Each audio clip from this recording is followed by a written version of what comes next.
I think modern feminism, which I have a lot of issues with, not that men and women are equal, but it's that when men nowadays say, I want to protect, or I want you to surrender in some ways, it's then women are then like, it's controlling all this shit. So, which is I understand, because men have in the shadow used that to control. Totally. So it's like, but how does that? How can men actually healthily do that while also giving the woman freedom? Like, how does protection and surrender? How does that create more room for freedom, rather than what's perceived now as control and submission?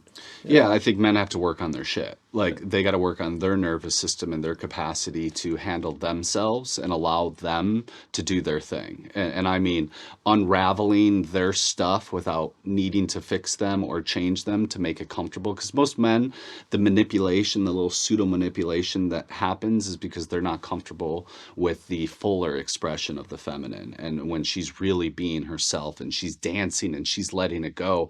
I see men all over the time that's just like they're constantly shushing them, constantly like shrinking them and shrinking their expression.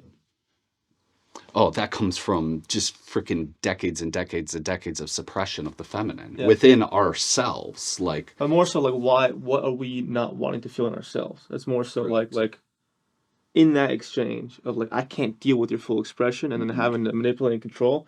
What is it? What in ourselves? What pain are we not deal with? What's it coming in ourselves? Is that we don't want to be? We don't want to surrender. We don't want to have that side of ourselves that can just be free flowing. Is that the suppression of our own thing? Yeah, totally. I mean, we're worried about the rejection of others by our expression of our feminine, of going out and dancing. I'd go to weddings and my dad would always sit and my mom would always dance, and I saw that growing up. And so in my own marriage, I would sit and I'd watch my wife dance, and it was because, well, my dad didn't want to get rejected for looking silly, and now I'm connected to this aspect of myself that's free and flowing, and I can do the thing. It might look awkward, man. I'm 6'4", so when I start flailing my body, it's like, get out of the way, he's doing his thing.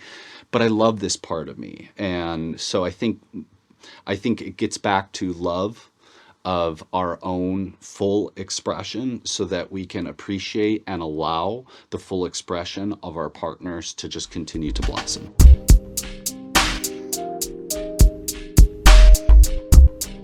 Hey, I hope you enjoyed that video.